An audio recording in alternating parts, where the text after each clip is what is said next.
Sí,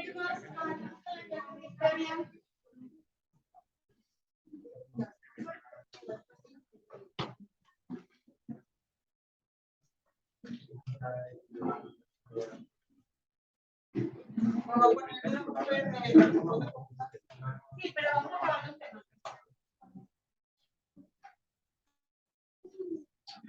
Muy bien, vamos a la página 16, muchachos. Vamos a ver la parte de los materiales y técnicas de la escultura griega.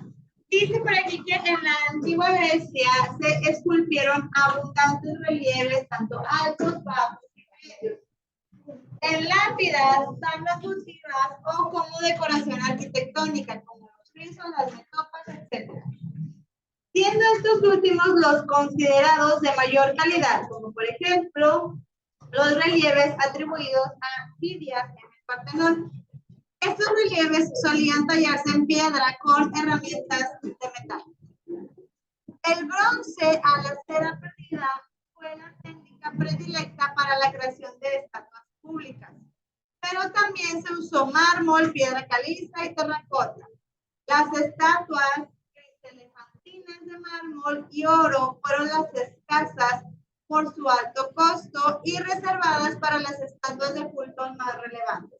Es decir, chicos, sí había estatuas de oro, sí había estatuas que tenían oro, pero estas no las ponían en cualquier lugar. Esas eran las más importantes o las templos más importantes, casi siempre destinadas a estar en la identificación de algún dios que ellos manejaban. ¿Ok? Sí había las que más abundaban como que en los exteriores y así, pues eran de mármol, de piedra caliza y algunas otras de cobre también, o de terracota, que también es una piedra. Y la policromía se aplicó a estructuras de piedra, en especial las obras de piedra caliza, por tener un acabado más vasto, comenzando como una decoración de colores vistosos y tornándose más discreta y naturalista durante el desarrollo del arte griego. Toda la parte de la técnica que ellos usaban, chicos, eran hacer las facciones o las cuestiones muy realistas, ¿no? A lo mejor iban a hacer una estatua con una cabezota y un cuerpecito, etcétera, sino que fuera muy acorde a lo que era la realidad del ser humano, ¿ok? Que si tenía una lonjita, pues se la ponían. Que si tenía a lo mejor un dedito, una uña o no, de algo, alguna pues se la ponían, porque un dedo de más o un dedo de menos, pues se trataba de que fuera lo más realista posible también. Y además de esos materiales, también se emplearon en las miniaturas de madera, en las miniaturas de madera, hueso y marfil. El aumento de los encargos privados y la necesidad de difundir la cultura griega en los nuevos asentamientos durante la época helenística promueven una industria de copias de obras de arte y la especialización de los artesanos, favoreciendo la explotación de los nuevos convencionalismos, la monumentalidad como el Coloso de Rodas y la pérdida de la calidad de la técnica. Es decir, ellos, chicos, los griegos, pues se caracterizaban por hacer las cosas muy bonitas y tenían muchos artistas que las hacían. Pero ¿qué pasaba? Ellos querían, es como México, ¿por qué nos caracterizamos? ¿Qué es lo principal que le exportamos a Estados Unidos? Que nos caracteriza así, pero pum, enormemente. Y muy particularmente le exportamos, exportamos todo el año, ¿verdad? Pero muy particularmente somos importantes en una época del año para Estados Unidos, en el Super Bowl. Es la época en la que más aguacate se consume en el Super Bowl y le vendemos. ¿Ustedes creen que lo que nosotros consumimos es un aguacate bonito y de calidad? Nos dejan los feos.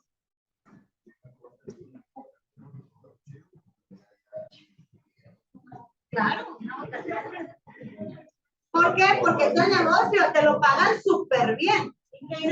De hecho, la mayoría de la fruta y verdura que se crea en México, chicos, todo lo que se queda para el mercado local es lo más feliz. Todo lo más bonito se va para el extranjero, ¿ok? Entonces, chicos, aquí decían ellos, oye, pues tengo un alto potencial con mis artistas, quiero que mis cosas que yo tengo aquí en Grecia empiecen a estar en otros lugares, para empezar como que a ganar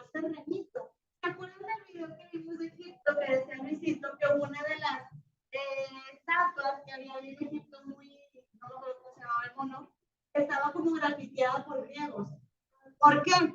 Venga, ¿por qué grafitar? Como ustedes no, ¿verdad? Digo otro. ¿Por qué lo hacen?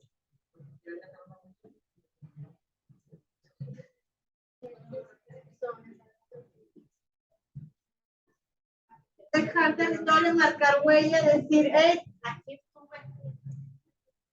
¿Quién soy? ¿Quién eres? Nadie te conoce. Pero ahí tú dejaste una realidad. Bueno, los griegos hacían eso en una forma de decir, hey, egipcios, no son los únicos, nosotros tenemos muchas cosas padres. Y pues quién sabe qué les escribieron ahí en el este, ¿no? Entonces, chicos, empiezan el resto de las tribus o el resto de las ciudades, empiezan a darse cuenta que las obras de arte de los griegos son muy bonitas y les empiezan a pedir obras para llevárselos a otros lugares. Pues tanto la demanda que tuvieron de venta de obras artísticas que llegó un momento en el que no se daban abasto. Entonces tenían que contratar a personas para que ya no eran los artistas, eran los ayudantes de los artistas los que estaban haciendo obras. Pinturas, esculturas, bultos, bustos, lo que tú quisieras. Relieves. Ya no eran los propios artistas. Entonces, ¿qué pasa, chicos? Como cuando, por ejemplo, queremos mucho algo, no sé, una bolsa, unos tenis, unos zapatos, pero pues los originales. ¿Los qué? El Closiki, el Nike. En lugar del Nike, pues el Nike. ¿Por qué no, verdad? ¿Por qué? Oye, pues es más barato. ¿Cuánto cuestan unos tenis chidos, buenos, caros? Y esos son los baratos. O sea, son los normales. Vete a una edición especial, vete a una colaboración con alguna marca de alta gama, como Gucci, como Dior, cosas por el estilo, pues realmente ese tenis te va a llevar a 10, 12, 15, 20, 30 mil, 40 mil, 50 mil pesos. O más, o más. ¿Sí hay? Los de Volver al Futuro que sacó Nike hace carísimo. Y sacó poquitas piezas. ¿Por qué? Porque dijo, saco poquitas y todo el mundo se va a pelear y las voy a vender lo que se me dé la gana. Y la reventa de esos productos todavía es más cara. Pero dices, bueno, pues yo no tengo 80,000 pesos para comprar unos tenis. Pero en el mercado está el Nike. El Jordan, ya no es Jordan, ahí es el Jordan. ¿Y cuánto te cuesta ahí? Ay, no, tampoco es que los que cuestan tan baratos. No 50, ¿no? Pero no son buenos clones. Los venden arriba de 1,000. Sí, y hay clones tan buenos, chicos, que hay algunos tenis que tienen un código QR en la lengua del tenis y tú tienes la aplicación de Nike y lees el código de Nike con ese QR y te sale el tenis como si fuera original. Y tú dices, ¿cómo? Y ya ves, en Nike te cuesta 10,000, aquí te lo venden 2,000 o 3,000. Compa, ¿qué onda? ¿Parece nuevo? ¿Parece original? Claro que si lo sometes a una revisión así muy, muy ardua, pues te vas a dar cuenta que no. Pero pregunto yo, ¿quién les anda revisando el tenis así súper a detalle? Nadie se va a dar cuenta. Es más, si yo nada más paso caminando y traigo unos tenis chidos, tú nada más decir que están en tenis, no sabías ni quién era, ni qué marca, ni qué color, ni si es clon, o pirata, o original. ¿Quién lo va a saber? Tus pies. ¿Por qué digo tus pies? Porque obviamente hay diferencia entre uno original y uno. Oiga, no demeriten, yo he tenido piratillas y closillos chidos. O sea, que no me canso y que están súper ligeritos. A ver, los originales son más pesados y más duros, ¿sabes? Tardan más en amoldarlos, ¿no? Pero en algunos otros casos, pues son súper cómodos los nuevos y la diferencia mayor creo que está en la durabilidad, ¿no? Obviamente el original te va a durar muchísimos años y uno original, pues no tanto. Entonces, aquí las obras, chicos, les empezaron a hacer los ayudantes que empezaron a sacar copias. Oye, nos pidieron esta pieza, bueno, la pieza, el ayudante del ayudante del ayudante y todos como en línea, produciendo la misma pieza. ¿Qué pasó? Se empezaron a hacer muchas copias. oye, mira, ya les están pidiendo mucho y no saben abasto, voy a hacer una ayuda aquí, pues a lo mejor que les haga la nariz y gordito, no, lo vendo como una obra griega y se empieza a dar, ¿no? Entonces, ahí, chicos, es como que hace la parte de las copias, de las piezas importantes que estaban hechas por artistas importantes, que ahora eran hechas por cualquier persona que tuviera la habilidad de hacer a lo mejor alguna escultura. Luego dice, temas de la escultura griega. ¿Qué temas se utilizaban para esculpir, muchachos? Dice que los temas principales de las esculturas griegas fueron dioses y escenas mitológicas, héroes y batallas, atletas ganadores de los Juegos Olímpicos. ¿Sí sabían que fueron los Juegos Olímpicos? Fueron los primeros Juegos Olímpicos hace muchísimos años, muchachos. Obviamente traen una tradición, traen ahí.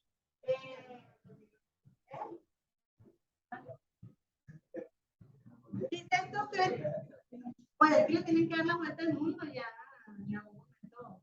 Yo creo que volverá.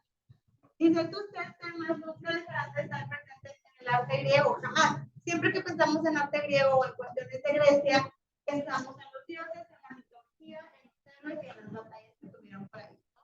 Y pues bueno, ahora también los Juegos Olímpicos. Se añadieron otros tiempos más adelante, como los retratos de cuerpo entero de personajes ilustres, en los que predomina aún una caracterización general sobre la apariencia real. Es decir, oye, tenemos un artista muy bueno, voy a decir algo, Picasso. Vamos a hacer una obra de Picasso. Empezaron a crear obras de personajes importantes en la historia, o en la historia de ellos, para que quedara ese reflejo. Oye, vamos a inmortalizar a él. Oye, vamos a poner aquí a, no sé, al que se les ocurra, ¿no? Tratar de poner esta, siempre teniendo una apariencia muy real. Luego dice que están las personificaciones, como por ejemplo las musas y criaturas mitológicas como los esfinges. Chicos, las musas, ¿saben qué es una musa? ¿Qué es esa? ¿Quién dijo yo? Sí. Sí. Musas son diosas. Estamos con eso es que se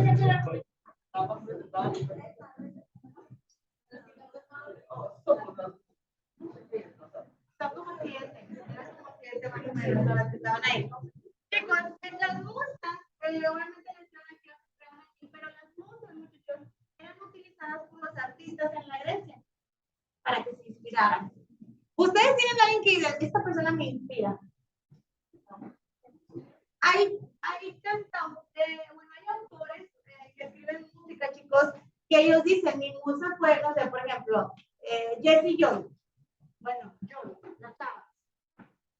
Creo que la última, la de Te amo tanto. Sí, la de Te amo tanto. Que luego yo ni sé su nombre. Pero sí es esa. Ella dijo que pues su inspiración.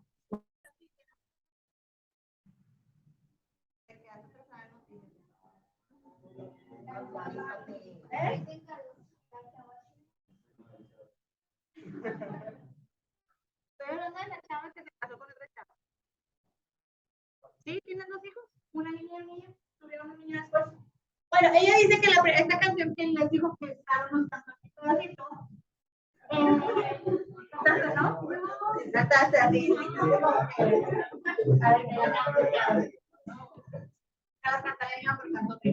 Entonces, ella dijo que la inspiración, en este caso podemos decir su musa, había sido su hija, ¿no? En este caso. Entonces, chicos, hay algo que nos inspira. Hay personas que dicen que mi musa es la libertad.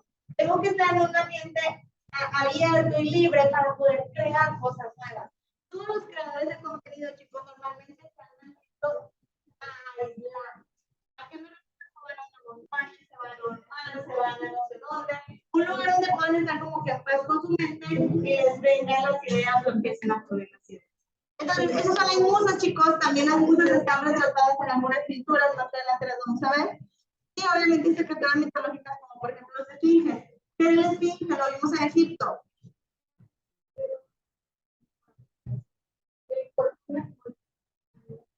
Ajá. El cuerpo de un animal. ¿Qué animal? El que ellos creyeran el más dominante, no el que fuera más importante para ellos, con la cabeza de algún personaje importante. importante o algo por el estilo, o simplemente alguien con las características de eso.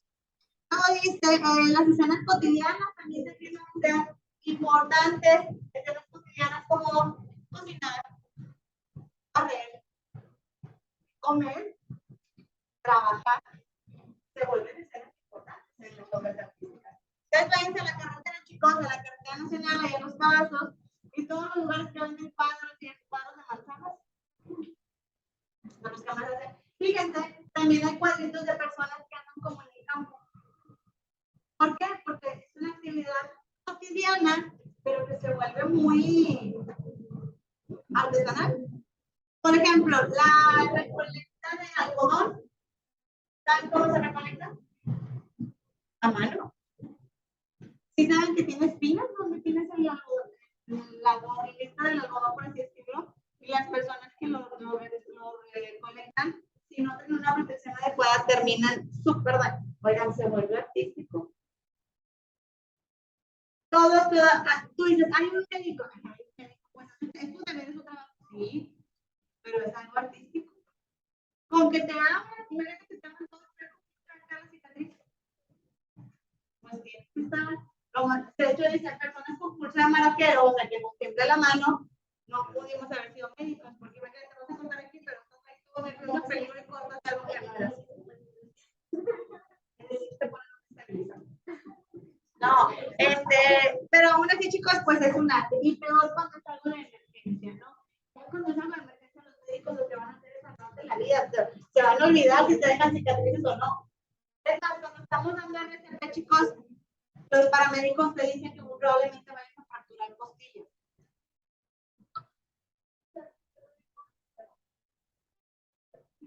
Lo puedes matar. No puedes matar con eso. Entonces, tú dices, y luego yo decía, bueno, y si la fractura es que le dejas la RCP, ¿no? Que sigue usando, que le fractures otra. ¿Sí? Lo importante es salvarle la vida a la costilla, luego se la reparamos y se la pegamos. Pero el corazón, pues no. Bueno, fuera no hay nada, no te vendas. Muy bien. El cuerpo humano fue esculpido abundantemente, cubierto en paños o desnudo. Tanto que fueron ampliando las posibilidades, explorando y dominando un mayor rango de postura, emociones, edades y etnias. Si te fijas, chicos, en las estatuas que podemos ver en las esculturas griegas, vemos a personas, a hombres con barba, a hombres sin barba, a hombres jóvenes, a hombres viejitos. Y eso que todas son iguales, las esculturas son blancas, pero se percibe la edad en cada una de ellas. Obviamente al viejito le marcan arrugas en su rostro, al joven pues no se lo dejan todo lisito. Empiezan a meter poses. Acuérdense que los egipcios eran rectos. Todas las esculturas eran rectas y en algunos casos con los vestidos como la corona. Pero rectos, o sea, rectos y sin expresión. Aquí no. Ya empezábamos a meter expresión, ya empezábamos a meter realidad y en este caso dice que ya empezaban a meter. Ya tenemos la típica escultura que está allá, o el que está así, o el que está acostado. Ya empiezan a poner ese tipo de movimientos. Ahí es donde se, como que se liberan, ¿no? Porque veníamos de un lugar en el que eran muy rectas. ¿Dudas, comentarios, muchachos, hasta aquí? ¿Todo bien?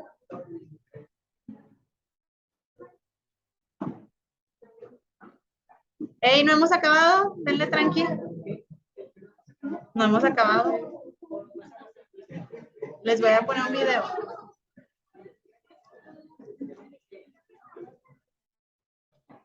¿Eh? Del arte griego. Del arte griego.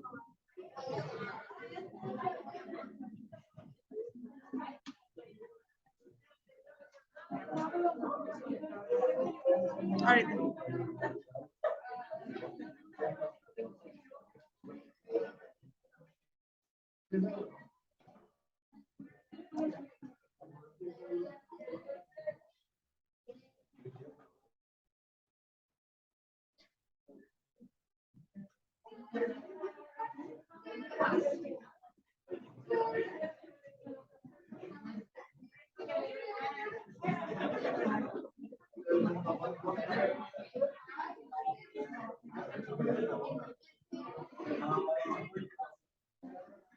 clase después de aquí?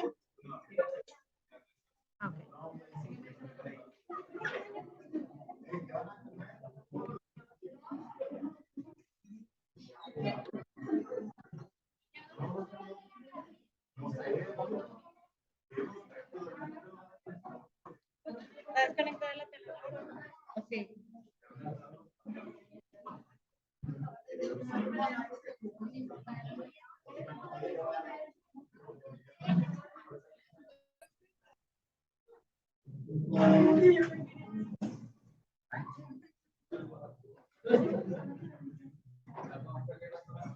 Claro que no, les voy a poner un video. ¿A dónde van?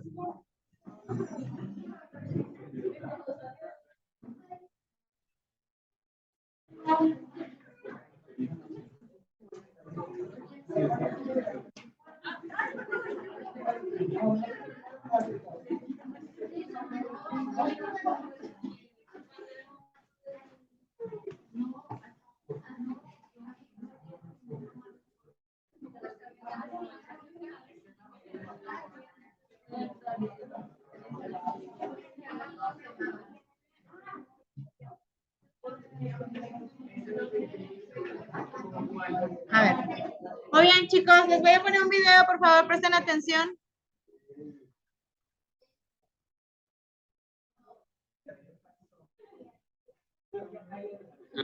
La antigua Grecia es, junto con el cristianismo, el germen de la cultura occidental.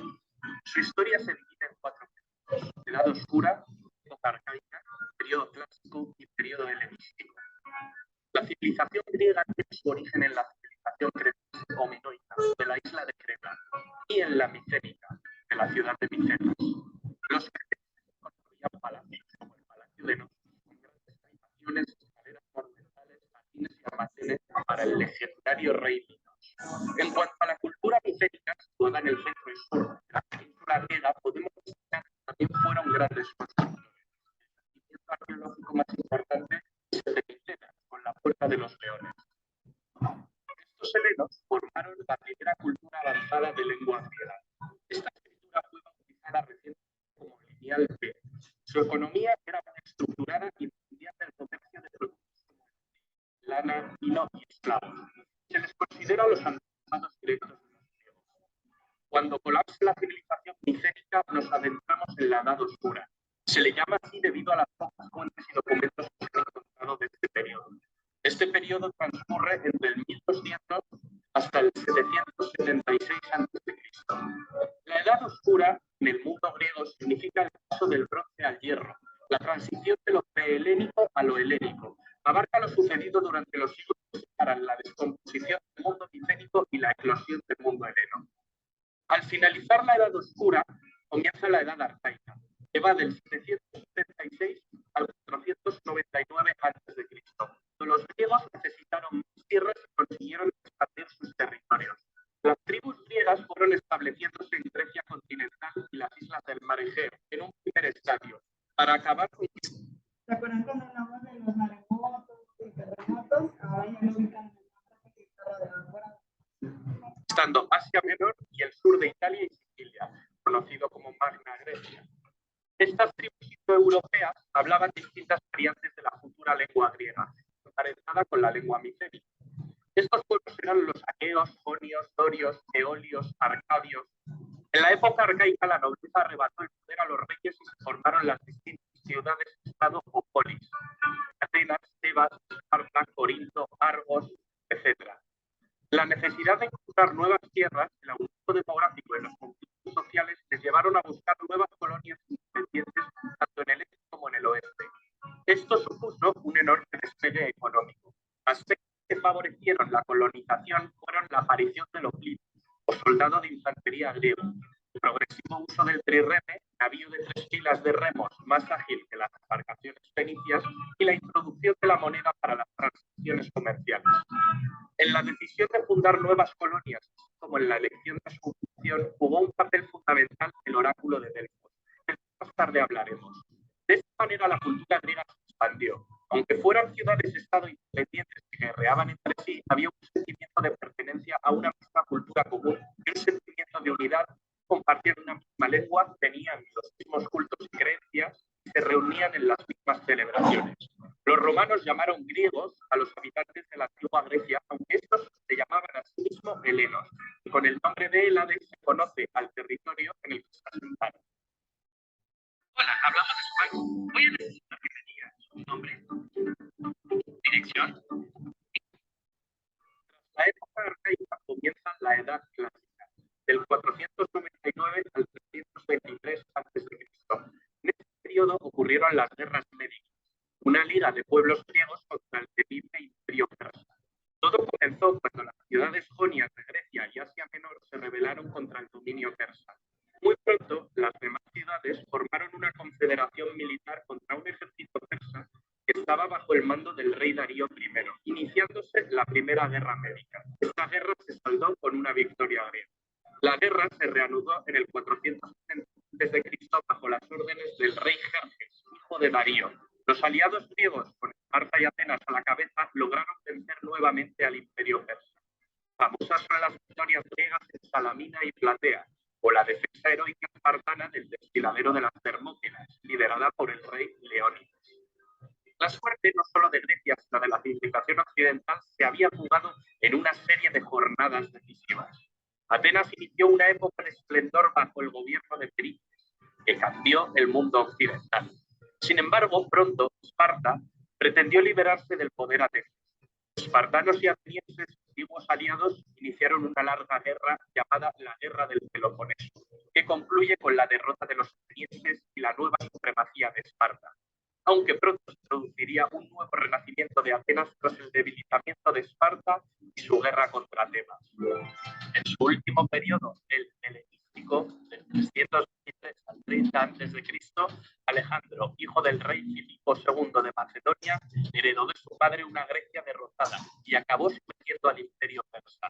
Sus conquistas crearon un vasto imperio desde Egipto hasta la India, ayudando a difundir la cultura griega por todo el Mediterráneo y gran parte de Oriente. A partir del año 200, los romanos se empiezan a apoderar de todas las zonas colonizadas por los griegos, tomando al fin el último de los reinos de los sucesores del imperio de Alejandro, el reino de la dinastía de los Ptolomeos en Egipto, con Cleopatra como su última representante. Tras la derrota de Cleopatra y Marco Antonio en el 31 a.C. por parte de las tropas de Octavio, los romanos acabarían absorbiendo la herencia de la cultura griega. Las formas de gobierno de las polis griegas fueron muy dispares. Modelos más conocidos y que ejercieron más influencia fueron los de Esparta y Atenas. Esparta era un pueblo guerrero con gran vocación militar, rígido y austero. Durante mucho tiempo hubo una diarquía, una forma de gobierno en la que dos reyes pertenecientes a las grandes familias espartanas regían sobre el pueblo. La contribución de Esparta a la cultura es más joven que la ateniense. Atenas fue la ciudad más importante. Era una ciudad con mar que vivía de cara al comercio. El nombre de la ciudad viene de la diosa Atenea. Atenas significa hijos de Atenea. Según la mitología, Atenea era hija de Zeus. Atenea es la diosa de la sabiduría, pero también es una diosa protectora y combatiente. Se la suele representar con una lechuza. En Atenas nació el sistema político que hoy conocemos como democracia. El gobierno del pueblo, la forma más perfecta de gobierno. Si bien este sistema difiere en muchos aspectos del que conocemos actualmente.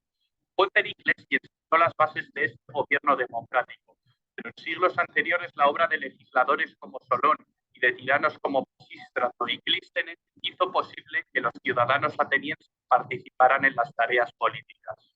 Las ciudades griegas estaban dominadas por una acrópolis, un pequeño recinto sagrado en lo alto de una colina. La Acrópolis de Atenas albergaba el tesoro de la ciudad y diversos templos para ritos religiosos y altares para ofrendas. La diosa Atenea era la patrona y protectora de la ciudad. Era honrada en el Partenón. El Partenón de Atenas fue mandado a reconstruir por Pericles, pues los persas arrasaron con la antigua Acrópolis en la Segunda Guerra Médica.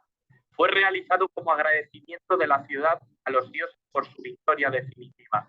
Los arquitectos fueron Intinos y Calícrates, que estuvieron a las órdenes del gran arquitecto y escultor ateniense Fidias, autor de la decoración escultórica y de la gran estatua crisoelefantina de la diosa Atenea Partenos, que cada año era agasajada con ofrendas.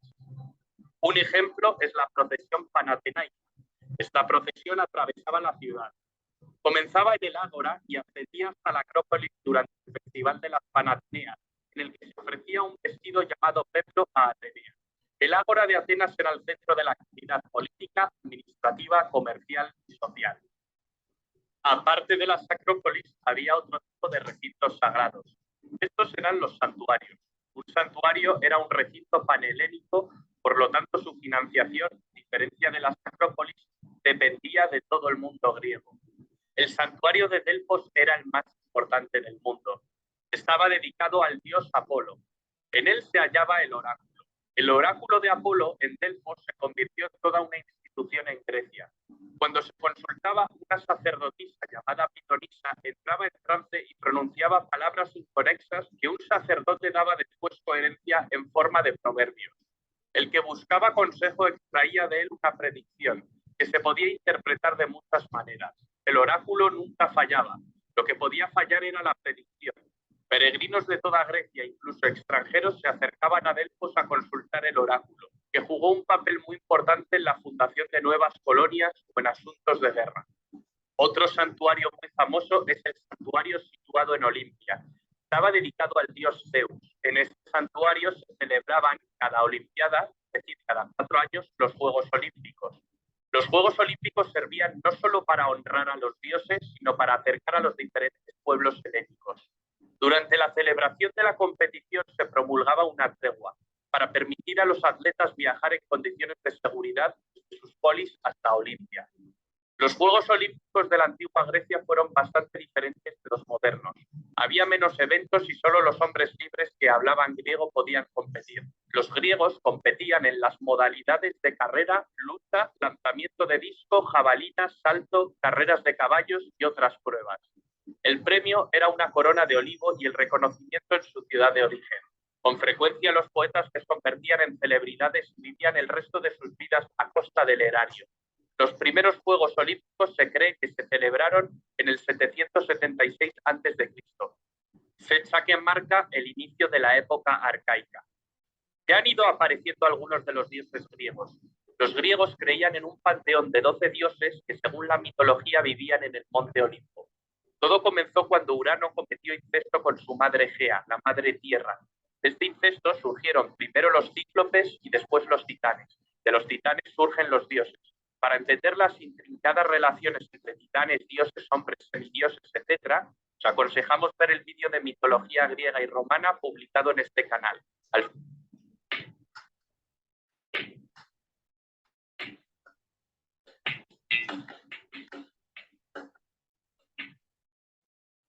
Al final del vídeo encontraréis el enlace. Estas leyendas y mitos son la base fundacional de la cultura griega. Las aventuras de los dioses se narran, entre otras fuentes, en la Teogonía.